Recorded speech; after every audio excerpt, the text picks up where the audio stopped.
നടന്ന സംഭവവികാസങ്ങളുമായി വാരാന്ത്യ കാഴ്ച. ഏവർക്കും സ്വാഗതം.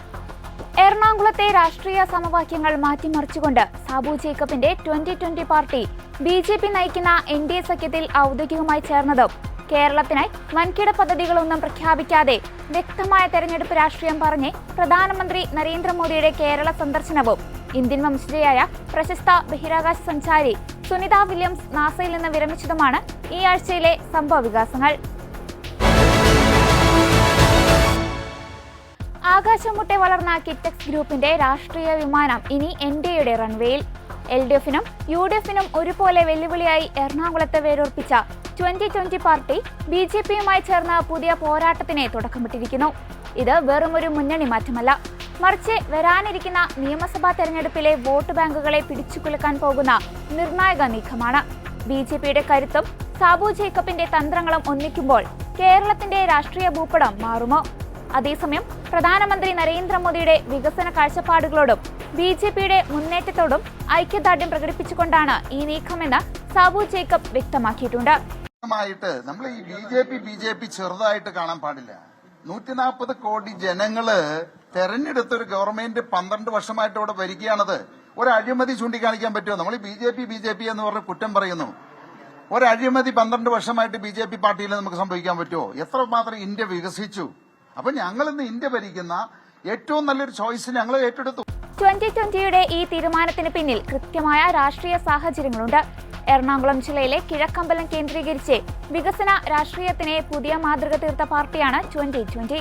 എന്നാൽ കഴിഞ്ഞ തദ്ദേശ തെരഞ്ഞെടുപ്പുകളിലും മറ്റും LDF-ഉം UDF-ഉം ഒത്തുചേർന്ന് തങ്ങളെ ഒറ്റപ്പെടുത്താനും തകർക്കാനും ശ്രമിക്കുന്നുവെന്ന ആക്ഷേപം സാബു ജേക്കബിനുണ്ടായിരുന്നു.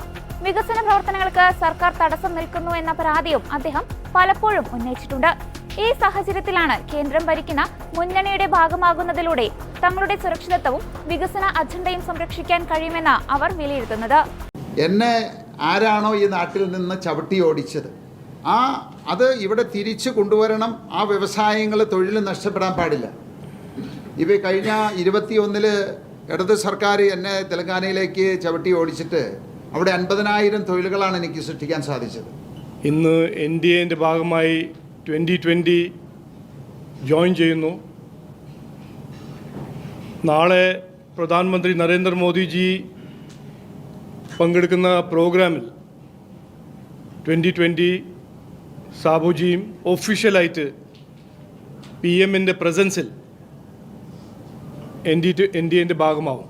അപ്പോൾ 2020 എന്ന പാർട്ടി നമുക്ക് എല്ലാവർക്കും അറിയാം, കുറച്ചു കാലമായിട്ട് 2016 മുതൽ വികസനം, ജനങ്ങളുടെ പ്രശ്നങ്ങൾ പരിഹരിക്കുന്ന ഒരു വികസനം പ്രാക്ടീസ് ചെയ്യുന്ന ഒരു പാർട്ടിയാണ്.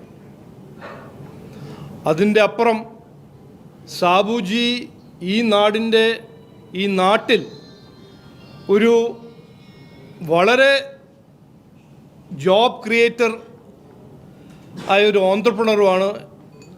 അദ്ദേഹത്തിൻ്റെ ട്രാക്ക് റെക്കോർഡും അദ്ദേഹത്തിൻ്റെ ബിസിനസ് ആക്യുമെനെ കുറിച്ച് ഞങ്ങൾക്ക് എല്ലാവർക്കും ബഹുമാനമുണ്ട്. മലയാളിയായ എനിക്ക് അഭിമാനമുണ്ട്. അദ്ദേഹത്തെ ഈ സ്റ്റേറ്റിൽ നിന്ന് എങ്ങനെ പുറത്താക്കി തെലങ്കാനയിൽ പോയി 20,000 അവിടെ തൊഴിലവസരങ്ങൾ അവിടെ സൃഷ്ടിച്ചു. അപ്പോൾ NDAൻ്റെ ഭാഗമായി 2020 ഇന്ന് വരുമ്പോൾ അത് NDAൻ്റെ ആവശ്യമാണ്. പക്ഷെ അതിൻ്റെ ഒപ്പം എല്ലാ മലയാളികളുടെ ആവശ്യമാണ് അദ്ദേഹം ഇവിടെ വന്ന് അദ്ദേഹത്തിൻ്റെ ആ ജോബ് ക്രിയേഷൻ ട്രാക്ക് റെക്കോർഡ് തുടരണം. വികസിത കേരളത്തിൻ്റെ വലിയൊരു ഭാഗമായിട്ട് ആ ഒരു ഇക്കണോമിക് ആക്റ്റീവും തുടരുന്നതെന്ന് ഞങ്ങളെല്ലാവരും ആവശ്യമാണ്, നാടിൻ്റെ ആവശ്യമാണ്. ഞാനൊരു രാഷ്ട്രീയക്കാരനല്ല, ഞാനൊരു വ്യവസായിയാണ്. രാഷ്ട്രീയത്തിലേക്ക് വരാനായിട്ടുണ്ടായ സാഹചര്യം തന്നെ ഇവിടുത്തെ LDF-ഉം UDF-ഉം മാറി മാറി ഭരിച്ച് ഈ കേരളത്തെ കട്ടുമുടിച്ച് ഇവിടെ ഈ നാട് നശിപ്പിക്കുന്ന കണ്ട് മനം മടുത്തിട്ടാണ് ഇതിനൊരു മാറ്റം വരുത്തണം. അതിനു വേണ്ടിയിട്ടാണ് ഞാൻ രാഷ്ട്രീയത്തിലേക്ക് വന്നത്. അങ്ങനെയാണ് ഞങ്ങൾ 2020 എന്ന ഒരു പാർട്ടി ഉണ്ടാക്കിയതും. കഴിഞ്ഞ 14 വർഷക്കാലമായിട്ട് ഞങ്ങളുടെ പാർട്ടി ഒഫീഷ്യലായിട്ട് രജിസ്റ്റർ ചെയ്തത് 10 വർഷമേ ആയിട്ടുള്ളൂ. പക്ഷേ 14 വർഷമായിട്ട് ഞങ്ങൾ കേരളത്തിൻ്റെ വികസനത്തിന് വേണ്ടിയിട്ട്, ജനങ്ങളുടെ ക്ഷേമത്തിന് വേണ്ടിയിട്ട് ഒട്ടനവധി മാതൃകാപരമായ കാര്യങ്ങൾ ഞങ്ങൾ നടപ്പിലാക്കി. ഈ തവണ എനിക്ക് തോന്നുന്നു കേരളത്തിൻ്റെ ചരിത്രത്തിൽ തന്നെ ആദ്യമായിട്ടായിരിക്കും LDFും UDFും സ്വന്തം ചിഹ്നത്തിൽ മത്സരിക്കാതിരുന്നത് 2020 മത്സരിച്ചിരിക്കുന്ന പ്രദേശങ്ങളിലാണ്. അരിവാൾ ചുറ്റിക ഉണ്ടായിരുന്നില്ല, കൈപ്പത്തി ഉണ്ടായിരുന്നില്ല. അപ്പോൾ എത്രത്തോളം ലജ്ജാകരമായിട്ട് എത്രത്തോളം അവർ തകർന്നിരിക്കുന്നു എന്നുള്ളതാണ് കാണുന്നത്. അപ്പോൾ ഞങ്ങളെ ഇല്ലാതാക്കാൻ ശ്രമിച്ചിട്ടും ഞങ്ങൾ 89 സീറ്റുകൾ ഞങ്ങൾ ഭരിച്ചുകൊണ്ടിരുന്ന 2 പഞ്ചായത്തുകൾ ഞങ്ങൾക്ക് നഷ്ടപ്പെട്ടുവെങ്കിലും പുതുതായിട്ട് 2 പഞ്ചായത്തുകൾ പിടിച്ചെടുക്കാനും 2 പഞ്ചായത്തുകൾ നിലനിർത്താനും ഞങ്ങൾക്ക് സാധിച്ചു. ഞങ്ങളുടെ സീറ്റുകളുടെ കാര്യത്തിൽ 10% ഉയർച്ച കൊണ്ടുവരാൻ സാധിച്ചു. വോട്ടിംഗ് ശതമാനത്തിൽ ഞങ്ങൾക്ക് 3% കഴിഞ്ഞ തവണത്തേനേക്കാൾ കൂടുതലായിട്ട് കൊണ്ടുവരാൻ സാധിച്ചു. അപ്പോൾ തകർക്കാൻ പറ്റാത്ത ഒരു രാഷ്ട്രീയ പാർട്ടിയായിട്ട് 2020 വളർന്നിരിക്കുന്നു എന്നുള്ളതാണ്. അപ്പോൾ തീർച്ചയായിട്ടും ആ ഒരു സംഭവമാണ് ഞങ്ങളെ ഒന്ന് റീതിങ്ക് ചെയ്യാനായിട്ട് പ്രേരിപ്പിച്ചത്. കാരണം ഞങ്ങളെ ഇല്ലാതെയാക്കണം എന്ന് വിചാരിച്ചവർക്ക് ഞങ്ങൾ എങ്ങനെ ഈ കേരളത്തെ മാറ്റിയെടുക്കുമെന്ന് കാട്ടിക്കൊടുക്കണം. അതിന് ഞങ്ങൾ ആലോചിച്ച് തീരുമാനിച്ച ഒരു സംഗതിയാണ് NDAയോടൊപ്പം, മോഡി സർക്കാരിനോടൊപ്പം, അവരുടെ വികസന കാഴ്ചപ്പാടിനോടൊപ്പം ഈ കേരളത്തെ മാറ്റിയെടുക്കാനായിട്ടുള്ള ദൗത്യം ഞങ്ങൾ ഏറ്റെടുക്കാനുണ്ടായത്. ഞങ്ങൾ ഒറ്റയ്ക്ക് നിന്ന് ഈ കേരളത്തെ മാറ്റിയെടുക്കുക, വികസനം പൂർത്തിയാക്കുക, അല്ലെങ്കിൽ ജനങ്ങളുടെ ക്ഷേമം ഉറപ്പാക്കുക എന്ന ആ ഒരു ലക്ഷ്യം എത്താൻ ബുദ്ധിമുട്ടുണ്ട് എന്ന് മനസ്സിലാക്കി. 2, ഞങ്ങളെ ഈ മണ്ണിൽ നിന്ന് തന്നെ തുടച്ചു നീക്കണമെന്ന് LDFും UDFും 25 പാർട്ടിക്കാർ തീരുമാനിച്ചപ്പോൾ അതിന് തടയിടണം, അല്ലെങ്കിൽ അതിനൊരു മാറ്റം വരണം, അതിന് പകരം വീട്ടണം എന്നുള്ളൊരു വാശി കൂടിയാണ് ഞങ്ങൾക്കതിപ്പോൾ. അതുകൊണ്ടാണ് ഞങ്ങൾ ഉടനെ ഒരു തീരുമാനം ഇക്കാര്യത്തിലേക്ക് ഞങ്ങൾ എടുത്തത്. എന്നെ ആരാണോ ഈ നാട്ടിൽ നിന്ന് ചവിട്ടി ഓടിച്ചത് അത് ഇവിടെ തിരിച്ചു കൊണ്ടുവരണം. ആ വ്യവസായങ്ങൾ, തൊഴിൽ നഷ്ടപ്പെടാൻ പാടില്ല. ഇവ കഴിഞ്ഞ 21 ഇടത് സർക്കാർ എന്നെ തെലങ്കാനയിലേക്ക് ചവിട്ടി ഓടിച്ചിട്ട് അവിടെ 50,000 തൊഴിലുകളാണ് എനിക്ക് സൃഷ്ടിക്കാൻ സാധിച്ചത്. അത് കേരളത്തിന് കിട്ടേണ്ടതായിരുന്നു. അപ്പോൾ അങ്ങനെ ഒരു സാഹചര്യം വീണ്ടും തിരിച്ചു കൊണ്ടുവരിക, കേരളത്തെ ഒരു വികസിത കേരളമാക്കി മാറ്റുക, വ്യാവസായിക സംസ്കാരം ഇവിടെ കൊണ്ടുവരിക, നമ്മുടെ യുവാക്കൾക്ക് നാട് വിട്ടു പോകേണ്ട സാഹചര്യം ഇല്ലാതെയാക്കുക എന്നുള്ളതാണ് ഈ പറയുന്ന NDA അടക്കം ഇതിൻ്റെ ലക്ഷ്യം. NDAയെ സംബന്ധിച്ചിടത്തോളം 2020യുടെ വരവ് വലിയൊരു ഊർജ്ജമാണ്. എറണാകുളം ജില്ലയിലെ ക്രിസ്ത്യൻ വോട്ടർമാരുടെ ഇടയിലും മധ്യവർഗ വോട്ടർമാരുടെ ഇടയിലും 2020ക്കുള്ള സ്വാധീനം BJPക്ക് വോട്ട് വിഹിതം വർദ്ധിപ്പിക്കാൻ സഹായിക്കും. വികസന കാര്യങ്ങളിൽ ഊന്നൽ നൽകുന്ന ഒരു കോർപ്പറേറ്റ് ശൈലിയും ഹിന്ദുത്വ രാഷ്ട്രീയത്തിന്റെ ദേശീയതയും ഒത്തുചേരുന്നതിലൂടെ ഒരു 3ാം ശക്തിയായി കേരളത്തിൽ വേരൂർപ്പിക്കാനാണ് NDA ലക്ഷ്യമിടുന്നത്. ഇതിനോടൊപ്പം AV താമരാക്ഷന്റെ നേതൃത്വത്തിലുള്ള JSS വിഭാഗം കൂടി മുന്നണിയിലേക്ക് എത്തിയത് NDAയുടെ വിപുലീകരണത്തിന് കരുത്തേകുന്നു. എന്നാൽ ഈ സഖ്യത്തിന് വിമർശനങ്ങളും നേരിടേണ്ടി വരുന്നുണ്ട്. സാബു ജേക്കബ് നേരത്തെ തന്നെ BJP അനുകൂല നിലപാടാണ് സ്വീകരിച്ചിരുന്നതെന്ന് ഇടത് വലത് മുന്നണികൾ ആരോപിക്കുന്നു. കോർപ്പറേറ്റ് താൽപര്യങ്ങളും വർഗീയ രാഷ്ട്രീയവും കൈകോർക്കുന്നു എന്നാണ് പ്രതിപക്ഷത്തിന്റെ പ്രധാന വിമർശനം. കൂടാതെ 2020ക്കുള്ളിലെ ഒരു വിഭാഗം പ്രവർത്തകർ ഈ സഖ്യത്തിൽ അതൃപ്തരാണെന്ന വാർത്തകളും പുറത്തുവരുന്നുണ്ട്.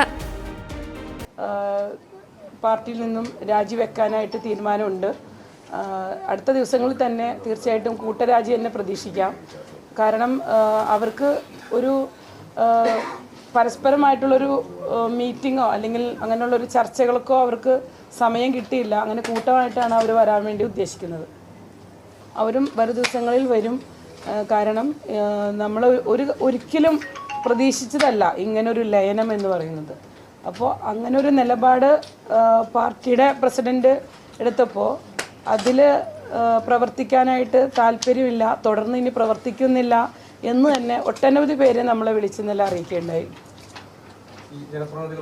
അതെ, ജനപ്രതിനിധികൾ അടക്കമുള്ളവർ പറയുന്നത് തന്നെ ഇതിപ്പോൾ ഒരു റിക്രൂട്ടിംഗ് ഏജൻസി ആയിട്ടാണ് ഇപ്പോൾ 2020 അവർ കാണുന്നത് തന്നെയാണ്. കാരണം കഴിഞ്ഞ കുറച്ച് മാസങ്ങൾക്ക് മുമ്പ് ഒരു ലോയൽറ്റി കാർഡ് എന്നുള്ള ഒരു കാർഡിന് വേണ്ടിയിട്ടൊരു സർവേ നടക്കുകയുണ്ടായിരുന്നു.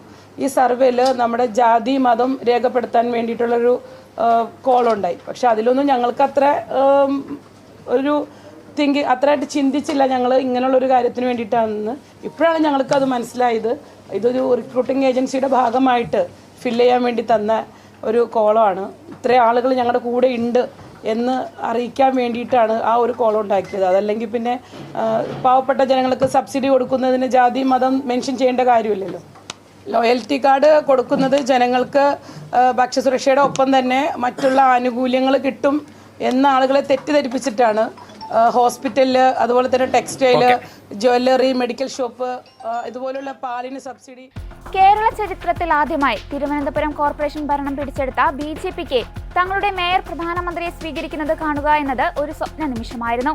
എന്നാൽ 2026 ജനുവരി 23 പ്രധാനമന്ത്രി നരേന്ദ്രമോദി തിരുവനന്തപുരത്തെത്തിയപ്പോൾ വിമാനത്താവളത്തിലെ സ്വീകരണ ചടങ്ങിൽ മേയർ VV രാജേഷിന്റെ അസാന്നിധ്യം വലിയ രാഷ്ട്രീയ വിവാദങ്ങൾക്ക് വഴിതെളിച്ചു.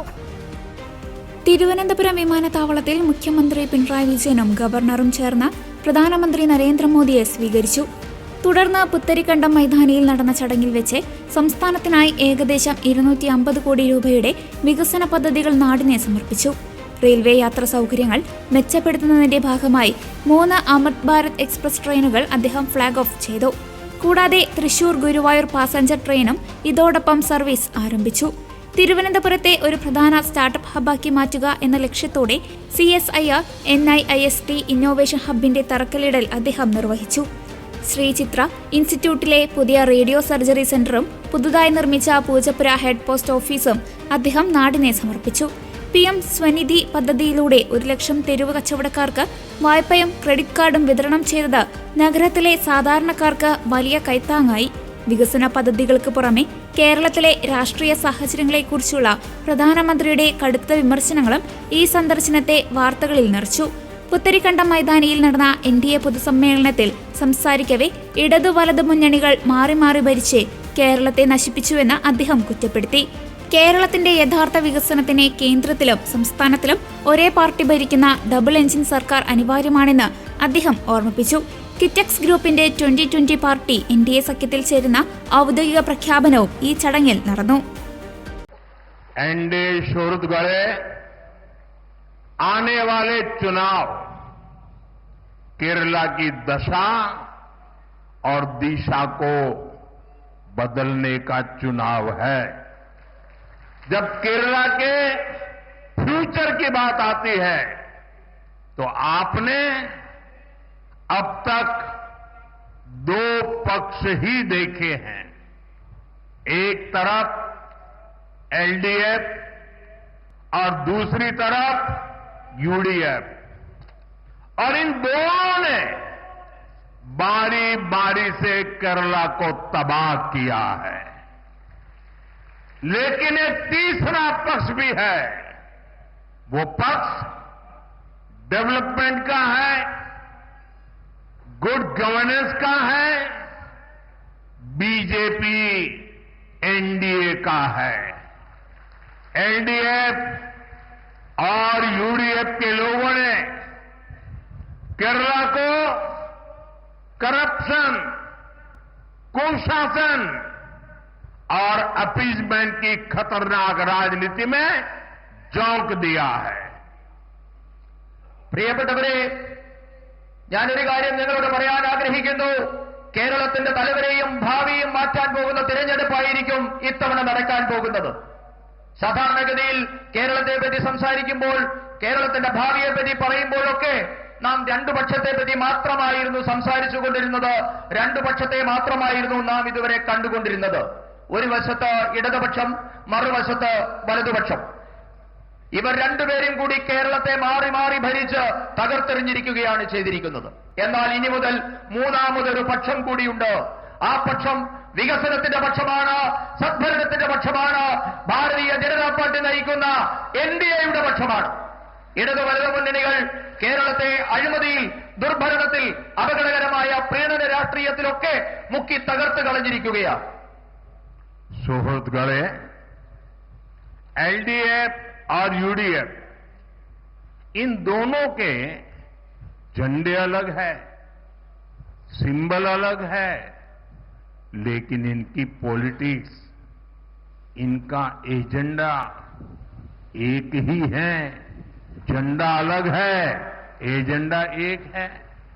Full corruption, zero accountability, full communalism, zero responsibility, LDF और UDF को पता है कि 5 या 10 साल बाद उन्हें ही मौका मिलता है, इसलिए यहां सरकार तो बदलती है लेकिन सिस्टम वही रहता है।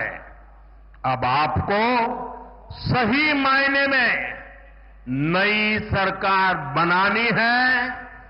केरला के लिए प्रो पीपल, प्रो डेवलपमेंट सरकार बनानी है और ये काम बीजेपी, एनडीए यही कर सकती है।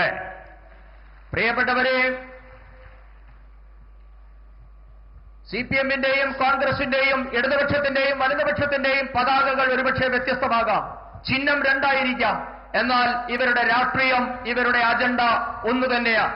ഒരു വശത്ത് ആരോടും കടപ്പാടില്ലാത്ത സമ്പൂർണ്ണ അഴിമതി, ആരോടും ഉത്തരവാദിത്തമില്ലാത്ത സമ്പൂർണ്ണ വർഗീയത. ഇവരെ രണ്ടുപേരും സാധാരണ ധരിക്കുന്നത് 5-10 വർഷം കാത്തിരുന്നാലും വീണ്ടും ഭരിക്കാൻ അവസരം കിട്ടുമെന്നാണ് രണ്ട് മുന്നണികളുടെയും പ്രതീക്ഷ. അതുകൊണ്ടാണ് നാളിതുവരെ നമ്മുടെ സംസ്ഥാനത്ത് ഭരണം മാറിയെങ്കിലും സംവിധാനം ഒന്നു തന്നെയായി ഇവിടെ നിലനിൽക്കുന്നത്. ഇനിയാണ് യഥാർത്ഥ അർത്ഥത്തിൽ ഒരു പുതിയ സർക്കാർ ഇവിടെ ഉണ്ടാകേണ്ടിയിരിക്കുന്നു. ജനങ്ങൾക്കായുള്ള ഒരു സർക്കാർ, വികസനത്തിന് വേണ്ടി നിലകൊള്ളുന്ന ഒരു സർക്കാർ ഇനി ഉണ്ടാകേണ്ടിയിരിക്കുന്നു. ആ ദൗത്യം ഭാരതീയ ജനതാ പാർട്ടി, ജനങ്ങൾക്ക് വേണ്ടിയുള്ള സർക്കാർ എന്ന ദൗത്യം ഭാരതീയ ജനതാ പാർട്ടി നിറവേറ്റുക തന്നെ ചെയ്യും. പ്രധാനമന്ത്രി നരേന്ദ്രമോദിയുടെ തിരുവനന്തപുരം സന്ദർശനം വികസന പദ്ധതികൾക്കപ്പുറം വൈകാരികമായ ഒട്ടേറെ നിമിഷങ്ങൾക്കും രാഷ്ട്രീയ വിവാദങ്ങൾക്കും സാക്ഷ്യം വഹിച്ചു. പുത്തരിക്കണ്ട മൈതാനിയിലെ പൊതുസമ്മേളനത്തിൽ ഡെപ്യൂട്ടി മേയർ ആശാനാഥ് പ്രധാനമന്ത്രിയുടെ കാൽത്തൊട്ട് വന്ദിച്ചപ്പോൾ അപ്രതീക്ഷിതമായി അദ്ദേഹം തിരിച്ച് അവരുടെ കാൽത്തൊട്ട് വന്ദിച്ചത് അത്യന്തം വികാരധീനമായ രംഗമായി മാറി. ആ നിമിഷത്തിൽ കണ്ടത് വെറുമൊരു അധികാര കേന്ദ്രത്തെയല്ല, മറിച്ച് ഭാരതീയ സംസ്കാരത്തെയും മനുഷ്യത്വത്തെയുമാണെന്ന് സന്തോഷാശ്രുക്കളുടെ ആശാനാഥ് പിന്നീട് കുറിച്ചു. ഇതേ വേദിയിൽ പ്രധാനമന്ത്രിയുടെ അടുത്തേക്ക് പോകാതിരുന്ന കൗൺസിലർ ആർ ശ്രീലേഖയുടെ നടപടിയും ശ്രദ്ധിക്കപ്പെട്ടു. എന്നാൽ ഒരു മുൻ പോലീസ് ഉദ്യോഗസ്ഥ എന്ന നിലയിൽ VVIP പ്രോട്ടോകോളും അച്ചടക്കവും പാലിക്കുക മാത്രമാണ് താൻ ചെയ്തതെന്ന് അവർ വ്യക്തമാക്കി.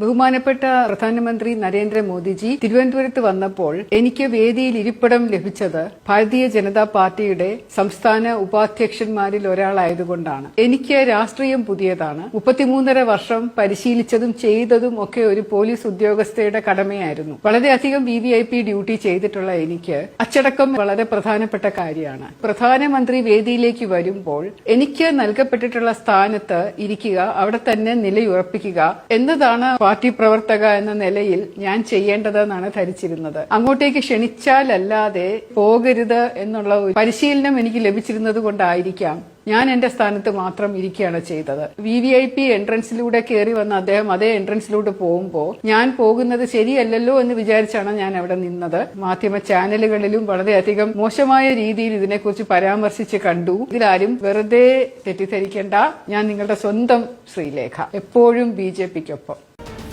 അതേസമയം വിമാനത്താവളത്തിലെ ഔദ്യോഗിക സ്വീകരണത്തിൽ നിന്ന് മേയർ VV രാജേഷിനെ ഒഴിവാക്കിയത് വലിയ രാഷ്ട്രീയ വിവാദത്തിനെ തിരികൊളുത്തി. നഗരത്തിലെ പ്രഥമ പൗരനെ അവഗണിച്ചത് പ്രതിഷേധാർഹമാണെന്ന് മന്ത്രി V ശിവൻകുട്ടി ആരോപിച്ചപ്പോൾ സുരക്ഷാ കാരണങ്ങളാലും വേദിയിലെ ക്രമീകരണങ്ങൾ മൂലവുമാണ് വിമാനത്താവളത്തിൽ പോകാതിരുന്നതെന്നായിരുന്നു മേയറുടെ വിശദീകരണം. ഇവിടെ PFO ഞാൻ ചോദിക്കട്ടെ, ഞാൻ എന്ത് ചോദ്യമാണ് അതിലേത്? ഞാൻ പറയാം.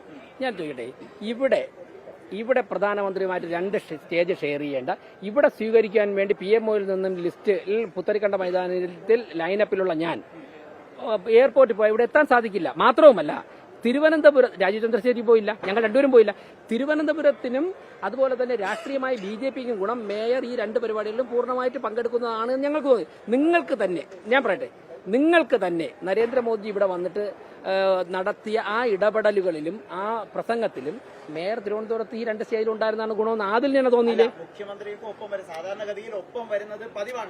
അതായത് ഞാൻ പറയാം മുഖ്യമന്ത്രി എന്തെങ്കിലും ചോദിക്കരുത്. ഞാൻ പറയാം, പുത്തരിക്കണ്ട മൈതാനിയിലാണ് മേയർ സ്വീകരിക്കാൻ തീരുമാനിച്ചിട്ടുള്ളത്.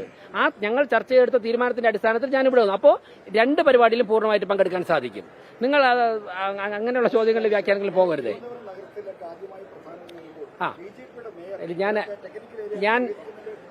ഞാൻ പറയട്ടെ ഞാനൊന്ന് പറഞ്ഞോട്ടെ. നിങ്ങളെ അങ്ങനെ വ്യാഖ്യാനിക്കേണ്ട. പ്രധാനമന്ത്രി നേരിട്ട് വരുന്നത് സ്റ്റേജിലേക്കാണ്. വേറെ എവിടെയെങ്കിലും ആണ് പോയിട്ട് വന്നതെങ്കിൽ നമുക്ക് എത്താനുള്ള സമയം കിട്ടി. ഞാൻ സിമ്പിളായിട്ടൊരു കാര്യം പറയാം. മുൻ മേയർ ആര്യ രാജേന്ദ്രൻ ബഹുമാനപ്പെട്ട രാഷ്ട്രപതിയുടെ പരിപാടി, ആ പരിപാടി സമയത്ത് സ്വീകരിക്കാൻ പോയി. അതിനുശേഷം മേയർ സ്റ്റേജിലും ഉണ്ടായിരുന്നു. മേയർക്ക് കടന്നു വരാൻ പറ്റില്ല. അപ്പോഴാണ് രാഷ്ട്രപതിയുടെ വാഹനത്തെ ഓവർടേക്ക് ചെയ്യുന്നതും ഹോൺ അടിക്കുന്നതൊക്കെ പറഞ്ഞ് വിവാദമായത്. ആ ഒരു സാഹചര്യം ഉണ്ടാകാൻ പാടില്ല. അതൊക്കെ പ്രോട്ടോകോളിന്റെ ഭാഗമാണ്. അന്നെന്ത് ചെയ്തു? ആ മേയർക്ക് ഇവിടെയും പങ്കെടുക്കണമായിരുന്നു. രാഷ്ട്രപതി സ്റ്റേജിലേക്ക് കടന്നു കയറി കഴിഞ്ഞാൽ പിന്നെ മേയർക്ക് കയറാൻ പറ്റില്ല. അപ്പോൾ മേയർ പരിപാടിയിൽ നിന്ന് വിട്ടു അല്ലെങ്കിൽ മേയർ വഴിയിലായിപ്പോ എന്നുള്ള വിവാദങ്ങൾ വരും. അങ്ങനെ വിവാദം വരാതിരിക്കണമെങ്കിൽ, അങ്ങനെ ഒരു സാഹചര്യം ഉണ്ടാകാതിരിക്കണമെങ്കിൽ, മാത്രമല്ല മേയർ പ്രധാനമന്ത്രി ആദ്യമായിട്ട് തിരുവനന്തപുരത്ത് വന്നിട്ട് ആദ്യമായിട്ട് പങ്കെടുക്കുന്ന, BJPക്ക് ഭരണം കിട്ടിയിട്ട് പങ്കെടുക്കുന്ന ഒഫീഷ്യൽ പരിപാടി റെയിൽവേ പരിപാടിയാണ്.